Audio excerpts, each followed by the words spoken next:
Hello students, 365 days current affairs में आप सभी का स्वागत है। सॉरी कल आपका लेक्चर नहीं आ पाया और आज भी लेट आ रहा है।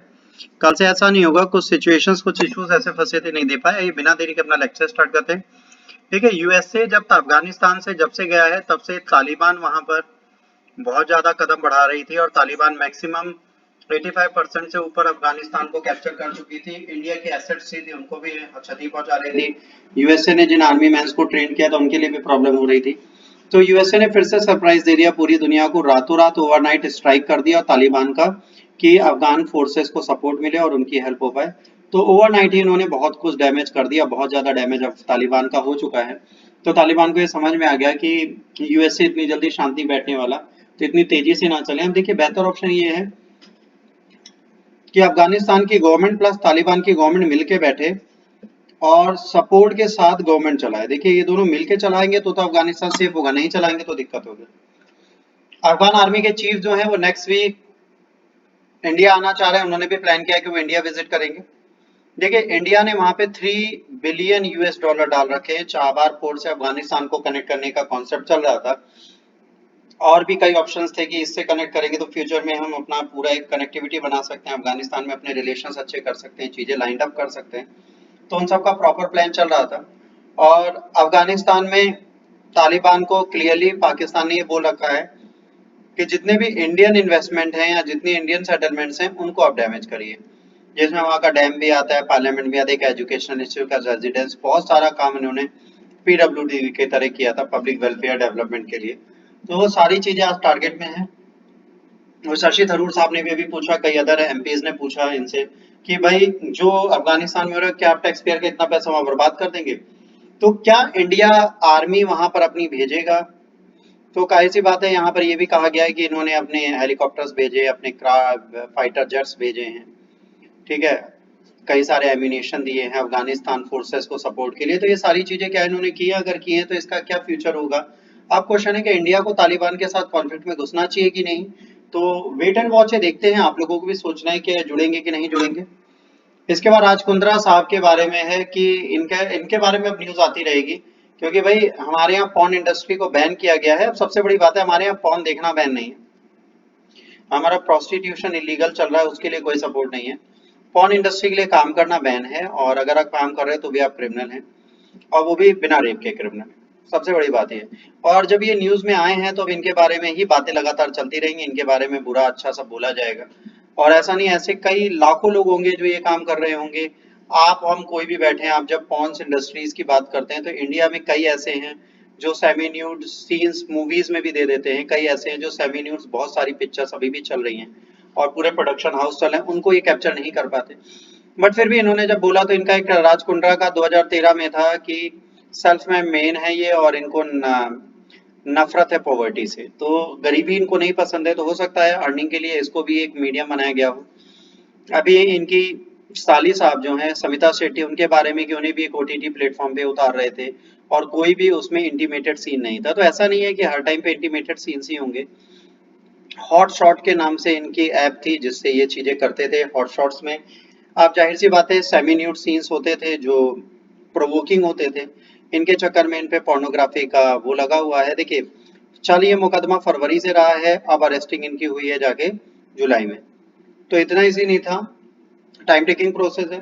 बट अभी कुंद्रा साहब लगातार न्यूज में रहेंगे। रीजन सिंपल है, एक फेमस एक्ट्रेस के हस्बैंड हैं, दूसरा एक फेमस इंडस्ट्रियलिस्ट हैं, एक फेमस बिजनेसमैन है, तो सॉरी इंडस्ट्रियल नहीं बिजनेसमैन है। तो जाहिर सी बात है इनको प्रॉब्लम तो होगी होगी। पाकिस्तान 30th नेशन बना है, 30th 30वां, जिसमें 10 लाख से ऊपर कोविड केस आ चुके। अब देखिए सबसे बड़ी प्रॉब्लम है पाकिस्तान में लॉकडाउन नहीं लग रहा, पाकिस्तान की कंडीशन बिगड़ती जा रही है और इसको वो इग्नोर कर रहे हैं। इनको अब ये सोचना है कि क्या ये इस चीज को कवर कर पाएंगे कि नहीं कर पाएंगे। देखिए जहाँ फाइनेंशियली प्रॉब्लम है, इंफ्रास्ट्रक्चर वीक है, हॉस्पिटल्स है नहीं, ऊपर से आप इंटरनेशनल पोर्टफोलियो में ज्यादा कूद रहे हो कि हम ये करेंगे वो करेंगे अफगानिस्तान तालिबान के मुद्दे में। चाइना के साथ भी आपके कॉन्फ्लिक्ट चल रहे हैं, चाइना के कुछ लोगों को अभी टेररिस्ट एक्टिविटीज में अटैक हुआ था।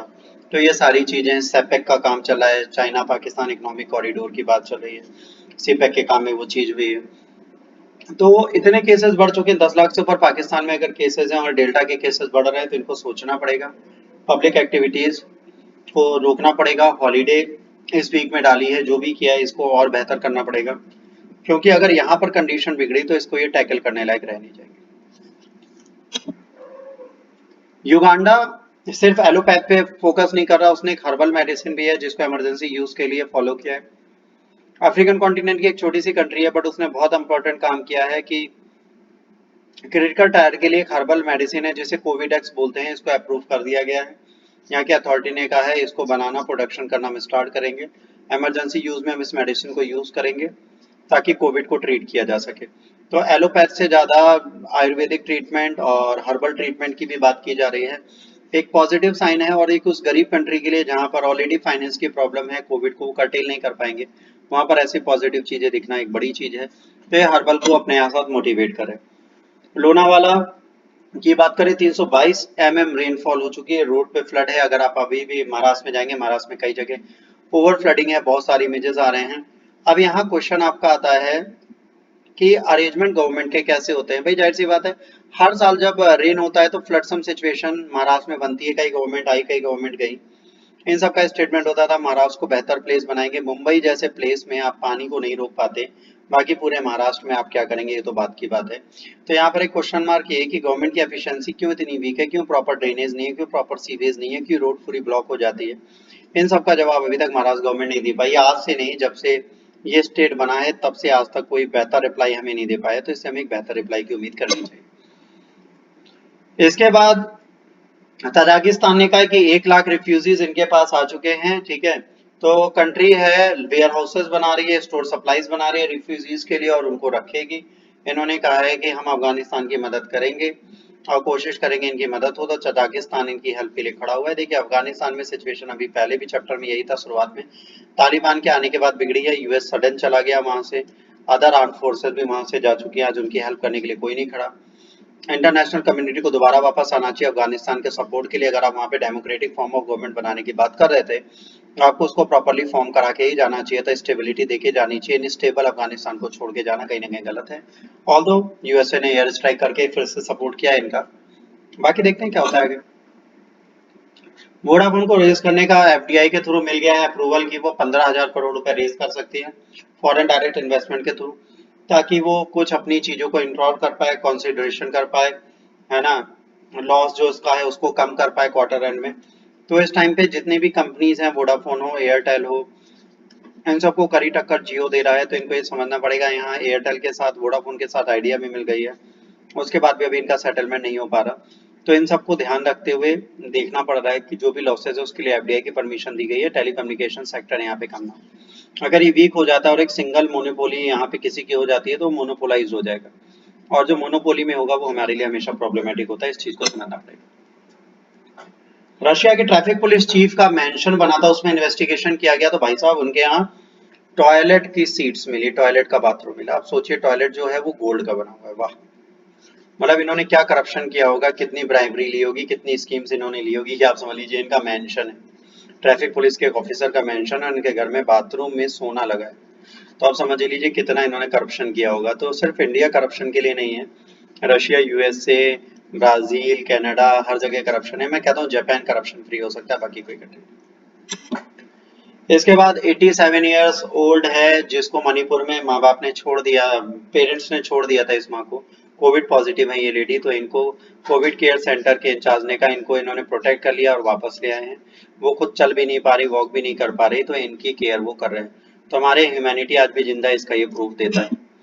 इसके बाद यूपी गवर्नमेंट ने कहा है कि जो इलीगल रोहिंग्यास के इश्यूज थे, जो रोहिंग्यास मुस्लिम इलीगली यहाँ पर रहते हैं, उनको हमने कैंप वैम्प डिमोलिश कर दिया है, और अब उनके बारे में हम सोचेंगे क्या है, क्योंकि यहाँ पर कोई इन इलीगल एक्टिविटीज नहीं कर सकता। म्यांमार से आए रोहिंग्यास मुस्लिम के इश्यूज बहुत दिनों से चल रहे हैं, इसके लिए सिटीजनशिप अमेंडमेंट एक्ट भी आया। इसके बाद बहुत सारे स्टेट्स में डिस्प्यूट चल रहे थे, यूपी ने स्ट्रेटली मना कर दिया कि लीगल रोहिंग्यास कैंप जो दिल्ली के आसपास बने थे उसको इन्होंने हटा दिया। इसके बाद 17 कंट्रीज हैं जहां पे बात हुई कि क्या कोविड के बाद एजुकेशन बेहतर चल सकती है। तो काफी कंट्रीज ने इसके लिए पॉजिटिव कहा है कि हाँ एजुकेशन प्रॉपर्ली बच्चों की फिर से चली जा सकती है, जिसमें 77% जापान, फ्रांस में 72%, इटली 71%, स्पेन 77%, जापान और 68%। यूएस ने बोला है कि हाँ एजुकेशन हो सकती है। देखिए आप घर पे बेहतर एजुकेशन दे सकते हैं, चीज़ों को इम्प्रूव कर सकते हैं। तो ऐसा नहीं है कि आप चीज़ों को बेहतर नहीं कर सकते, बस प्रॉब्लम ये होती है लोग उसको समझना नहीं चाहते, उसको गलत डायरेक्शन में लेते हैं। बट आप इन चीज़ों को पॉजिटिव डायरेक्शन में ले जाके स्ट्रॉन्ग कर सकते हैं, इसके बारे में यहाँ पे बात की गई। एक बहुत अच्छी चीज़ है, हरियाणा में एक वीडियो बना कि एक पानी में ये देखिए लैंड सबमर्ज हुआ, अचानक से स्वेल्ड होके वापस दिखने लगा। तो इसके मिलियन ऑफ व्यूज आ गए हैं। अब एक ज्योग्राफिकल कॉन्सेप्ट हुआ है, अब इसके बारे में आप लोग मुझे पता करके बताएंगे ऐसा क्यों हुआ, व्हाई दिस हैपेंड, कि अचानक से पानी में सबमर्ज हुई जमीन वापस सामने दिखने लगी, ये कैसे हो सकता है, ये क्या हो रहा है, इसके बारे में किसी को आइडिया नहीं है, पर कुछ लोगों को होगा। तो ज्योग्राफी जिसने पढ़ी है, कोई जियोलॉजिस्ट हो या कोई आपके नोन में हो, उससे आप जरूर पूछिएगा ये कॉन्सेप्ट क्यों हुआ। तो आज के लिए इतना ही। अगर आपको लेक्चर अच्छा लगा तो लाइक शेयर सब्सक्राइब करिए, बुरा लगा डिसलाइक करिए, डिसलाइक करने के बाद जरूर बताइए आपने इसे डिसलाइक क्यों किया। अगर आप हमें फॉलो करना चाहते हैं इंस्टाग्राम पे फॉलो कर सकते हैं। और आज के लिए इतना ही। सॉरी लेक्चर लेट आने के लिए, कल से ऐसा नहीं होगा। तब तक के लिए जय Hind, Vande Mataram, God bless you.